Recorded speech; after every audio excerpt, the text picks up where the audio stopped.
Hi friends, நான் இன்றைக்கி பொட்டுக்கடலை வச்சு உங்களுக்கு ஒரு கல்கோனா மிட்டாய் செஞ்சு காமிக்கிறேன். வாங்க வீடியோக்குள்ளே போகலாம். ஒரு கப் பொட்டுக்கடலை எடுத்துக்கோங்க.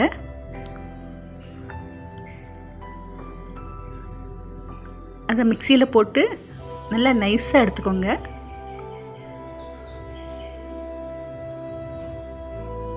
ஸ்டவ் ஆன் பண்ணி பேன் வச்சு அந்த மிக்சியில் போட்ட பொட்டுக்கடலை மாவை நல்லா வறுத்து எடுத்துக்கோங்க.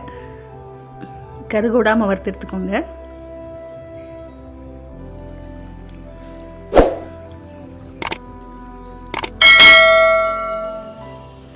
இப்போது அதே கப்பில் ஒரு கப் சுகர் எடுத்துக்கோங்க.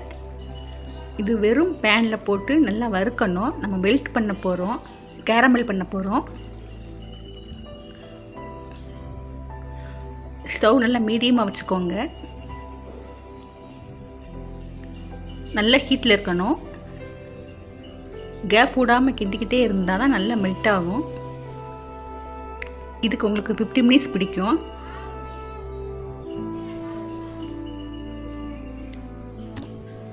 பாருங்கள், கொஞ்சம் கொஞ்சமாக மெல்ட் ஆகி வருது. இந்த கேரமல் தான் உங்களுக்கு நல்ல மொறுன்னு டேஸ்ட் கொடுக்கும். நார்மலாக சுகர் சேர்த்தா மொறுமொறுப்பு கிடைக்காது. பாருங்கள், வெல்லம் பதத்துக்கு நல்லா வருது பாருங்கள். இன்னும் நல்லா மெல்ட் ஆகி வரணும்.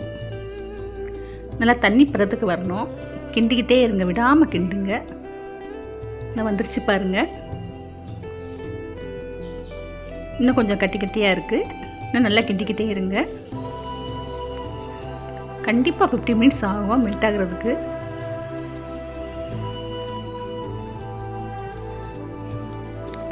இப்போ சரியான பதத்துக்கு இருக்குது. பொட்டுக்கடலை மாவை அதில் கலந்து விட்டுருங்க.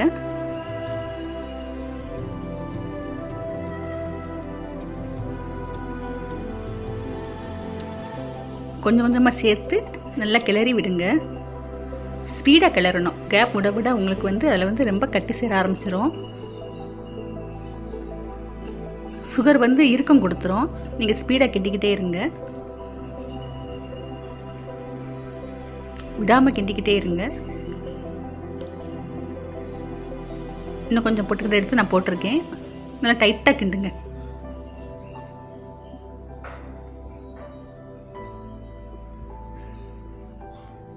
எதுலேயுமே கவனம் செலுத்தாமல் நம்ம இதில் கிண்டுறதுலே கவனம் செலுத்தாமல் கரெக்டாக பதத்துக்கு வரும்.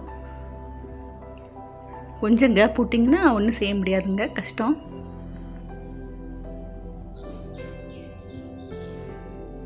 பாருங்கள், ஓரளவுக்கு நல்லா கிண்டி வருது.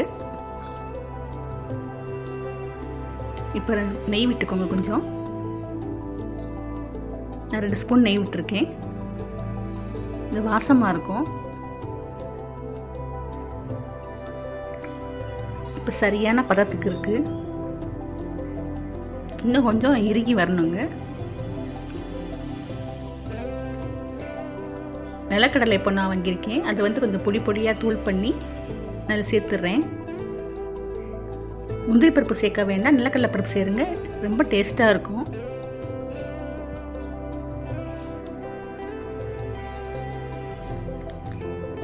பாருங்கள், எனக்கே கொஞ்சம் இறுக்கம் கொடுக்குது பாருங்கள். கவனமாக கிண்டுங்க.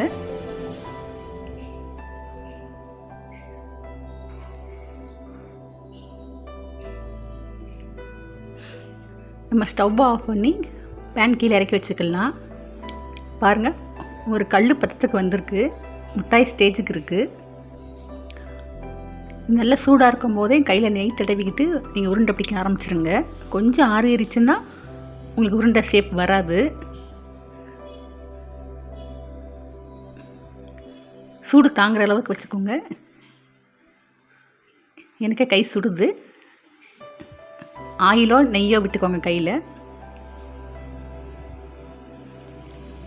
கொஞ்சம் டைம் எடுத்துக்கிட்டால் உருண்டை ஷேப் வராதுங்க, ரொம்ப இறுகிரும்.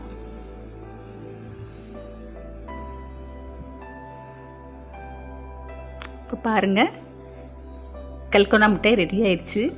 ரொம்ப மொறுன்னு இருக்குங்க. குழந்தைங்களுக்கு ரொம்ப பிடிக்கும். தேங்க்ஸ் ஃபார் வாட்சிங்.